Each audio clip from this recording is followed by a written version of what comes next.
Hello students, আশা করি তোমরা সবাই ভালো আছো, সুস্থ শরীরে আছো, যে যার মতন বাড়িতে বসে পড়াশোনাটা করছো। আজকে আমরা একটা লেসন করব, সেটা হচ্ছে lesson number 4, my own tree family poem. এটা একটা পোয়েমটা ভীষণ সুন্দর এবং তার একটা ফাইনালি আমরা মরাল আছে। মরালটা আমরা পরে বুঝবো, আগে আমরা পোয়েমটা লাইন বাই লাইন বুঝে নিচ্ছি। সো পোয়েমটা লিখেছেন হচ্ছে টেক হিউজ এবং উনি খুব বিখ্যাত লেখক। উনি বেসিক্যালি বেশি পপুলার অ্যাজ আ পোয়েট, কবি হিসেবে বেশি জনপ্রিয়। So once I crept in an oak wood, I was looking for a stag. I met an old woman there, all knobbly stick and rag. She said, I have your secret here inside my little bag. তো বলছে একদিন উনি author একদিন crept মানে আস্তে আস্তে এদিক ওদিক হাঁটতে হাঁটতে একদিন একটা জঙ্গলে ঢোকেন। কোন জঙ্গল? যেখানে ওক গাছ আছে, ওক গাছের জঙ্গলের মধ্যে ঢোকেন। অ্যান্ড ওখানে কিসের জন্য ঢোকেন? উনি ঢোকেন স্ট্যাগের জন্য। স্ট্যাগ হচ্ছে ডিয়ার, হরিণ। হরিণ দেখবার জন্য, হরিণ খোঁজার জন্য উনি ওখানে ঢোকেন। ওইখানে I met an old woman, ওখানে একটা বয়স্ক ভদ্রমহিলার সাথে ওনার দেখা। অল কবনি স্টিক অ্যান্ড র্যাগ। ভদ্রমহিলা যেহেতু বয়স্ক, সেই জন্য দুর্বল, উইক, একদম knobly মানে আনস্টেডি, যে নাকি ঠিক মতন দাঁড়াতে পারছে না। শি সেড, তিনি কি বললেন?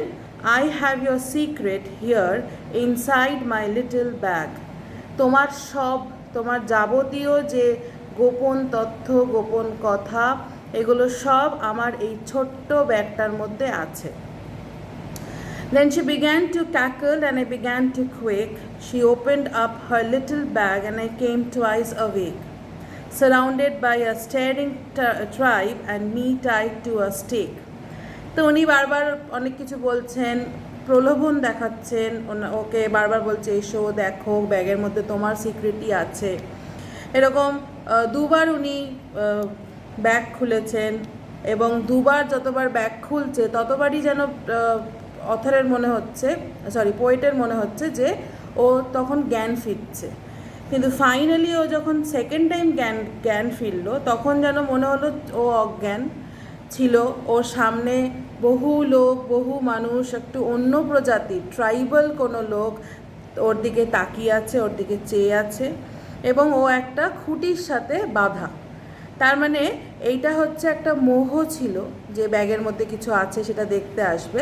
সেই মোহটা দেখে ওকে ট্র্যাপে ফেলে ওকে আটকে দেওয়ার প্রচেষ্টা করেছিল এই মহিলাটা। They said, we are the oak trees and you own true family, your own true family. এই যে মুখগুলো দেখছিল, চোখ খোলার পরেই মুখের সামনে এতগুলো মুখ, তো তারা বলে উঠলো যে আমরা হচ্ছি ওক ট্রি, আমরা ওক গাছ, আর আমরা তোমার মানে সত্যিকারের ফ্যামিলি। তোমার ফ্যামিলি কাকে বলে? সত্যিকারের মিথ্যাকারের ফ্যামিলি তো কিছু হয় না। ফ্যামিলি হচ্ছে সেই, আমি আমার জন্মগত রিলেশন দিয়ে আমার ফ্যামিলি হতে পারে, আমার কোনো বন্ধুবান্ধব, পাড়া প্রতিবেশী যারা আমার সুখে দুঃখে সবসময় থাকে তাকে আমরা বলতে পারি সে আমার ফ্যামিলি। তো ফ্যামিলি হচ্ছে সে যে নাকি আমার সুখে দুঃখে আমার সব সময় আমার পাশে এবং আমি তার পাশে, তাদেরকেই বলা হয় ফ্যামিলি। তো এখানেও বলছে যে সঠিক ফ্যামিলিতে, অনেকেই ক্লেম করে আমি তোমার ফ্যামিলি, কিন্তু সবাইকে আর ফ্যামিলি হয়ে উঠতে পারে? হয় না। তো এখানে সঠিক ফ্যামিলি বলতে এই ওক ট্রিটা বলছে, ট্রিগুলো বলছে যে আমরা ওক ট্রি এবং আমরাই তোমার বাস্তবে তোমার সঠিক family. We are chopped down, we are torn up, you do not blink an eye. এবং এই পরিবার, তোমার এই পরিবারকে কেটে ফেলা হয়, ছিঁড়ে ফেলা হয়, জবাই করা হয়, কিন্তু তুমি একবারও তাদের দিকে চোখ ফিরিয়ে দেখো না। আমার পরিবারের যদি কারোর কোনো ক্ষতি হয় তা আমি তো সেটাকে প্রোটেকশন দেব। কই, তুমি তো আমাকে প্রোটেকশন দাও না। আমাকে যেরকম আমরা গাছ কেটে ফেলি না, তো গাছ তো আমাদের কত হেল্প করে, তবুও আমরা গাছকে কেটে ফেলছি। আমরা কেউ তাতে প্রতিবাদ করছি না, কেন? গাছ তো আমার কেটে আমার কিছু কাজে লাগবে, তো সেই জন্য গাছটাকে কাটা হচ্ছে। তো সেটাইও বলছে যে তুমি গাছ, এই যে তোমার পরিবারকে কেটে ফেলছে, এতভাবে তছনছ করে ফেলছে, কই তুমি তো একবারও ঘুরে তাকাও না। Unless you make a promise now you are going to die. বলে তুমি এখন একটা প্রতিজ্ঞা করবে, যদি প্রতিজ্ঞা না করো তাহলে তোমার মৃত্যু অনিবার্য। Whenever you see an oak tree felled, swear now you will plant two.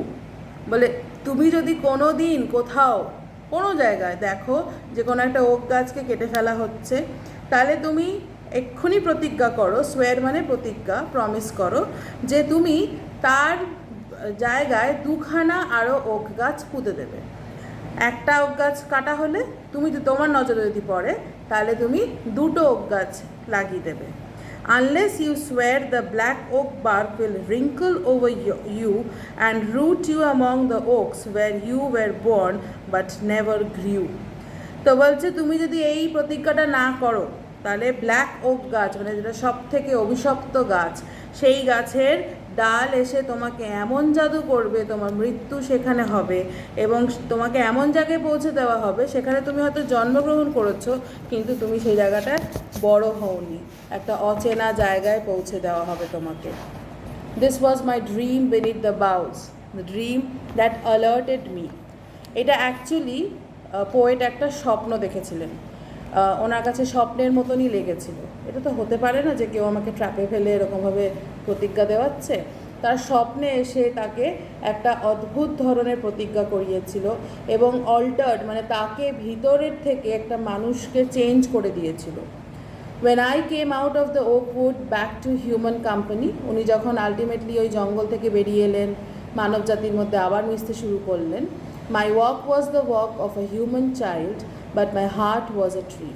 বলে আমি হয়তো হাঁটছিলাম একটা মানব জাতির মতন, শিশু জীবনের মতন, আমার ভিতর থেকে বেশ ইয়াং লাগছিল, কিন্তু আমার হার্টটা পুরো মনে হচ্ছিলো, আমার হৃৎপিণ্ডটা পুরো মনে হচ্ছিলো যেন একটা গাছের হৃৎপিণ্ড। তো এইটার অ্যাকচুয়ালি মডেলটা হচ্ছে যে আমরা এই যে গাছ কাটি, আমাদের গাছের উপকারিতা প্রচুর আছে, কিন্তু গাছের উপকারিতা এটাও আছে তাদের এইখানে যদি আমরা সব কেটে ফেলি তাহলে আমরা বাঁচবো কী করে। গাছ যদি না থাকে, তোমরা নিশ্চয়ই অন্য আদার সাবজেক্টে পড়েছো গাছের উপকারিতা। গাছের উপকারিতা যেরকম আমাকে ওষুধ দেওয়া, তার কাঠ দিয়ে কাজ করা, অনেক কিছু, তেমনই আমার অক্সিজেনের দরকার, আমার বৃষ্টির আকর্ষণ করার জন্য গাছের দরকার। তো এই যে এত গরম পড়ে আমাদের, কেন হচ্ছে? আমাদের লেভেল অফ অক্সিজেন কমে যাচ্ছে অ্যাটমসফিয়ারে চারিপাশে। তো এইটা যদি আমরা করতে থাকি, এটা হচ্ছে আমাদের তোমার আমার মতন সবাইকে জানাবার জন্য যে গাছ যদি কাটছো, কাটো, ডেফিনেটলি কাটো, তোমার গাছের দরকার, গাছ কাটো, কিন্তু তার পরিবর্তে গাছ লাগাও, যাতে আমার পরের প্রজন্ম এরকম না হয় যে গাছই না পায়। আমরা গাছ অনেক সময় কেটে ফেলি সেখানে বাড়ি বানাবার জন্য, তো সেখানে তো আর গাছ লাগানো হচ্ছে না। তো ঠিক আছে, তুমি যদি না লাগাতে পারো সেখানে অন্য কোথাও গাছ লাগাও। এক জায়গায় গাছ কাটছো, তো আরও অন্য জায়গায় যেখানটা ফাঁকা রয়েছে সেখানে গাছ লাগাও, সেইখানে যেন সেই উপকারিতাটা আমাদের কোথাও থেকে মানে প্রাকৃতিক ভারসাম্যটা যেন না হারায়। এইটার জন্যই উনি আমাদেরকে অ্যালার্ট করার জন্য উনি বহু বছর আগে এটা লিখেছেন।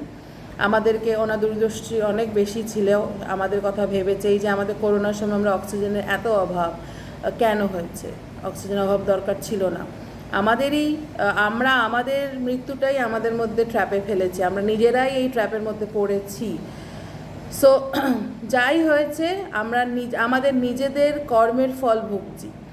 তো সেই কর্মের ফলটা যদি আমরা আগে থেকে একটু ডিসাইড করতে পারি, এখনও আমাদের সময় আছে। সেই জন্যই বোধহয় আমরা এখন দেখবে তোমাদের স্কুলে বন উৎসব করানো হয়, এসব নানান ভিন্ন প্ল্যানের মধ্যে দিয়ে আমরা গাছ লাগাবার প্রক্রিয়া করি, যাতে আমাদের সমাজের মধ্যে একটু সতর্কতা বাড়ে এবং গাছ লাগাবার যে প্রক্রিয়াটা, ইচ্ছেটা যেন বাড়তে থাকে। লাগাবার জায়গা খুব কম, কিন্তু যতটুকু আছে ততটুকু কিছু করি না, কিছু তো হবে। যাকে এটাই হচ্ছে পোয়েম। আর অফকোর্স এরপরে আমি অ্যাসাইনমেন্ট দেবো, সেই অ্যাসাইনমেন্টটা তোমরা করে আজকে জমা দেবে। বাড়িতে থেকো, সুস্থ থেকো আর ভালোভাবে থেকো। Until then, bye by.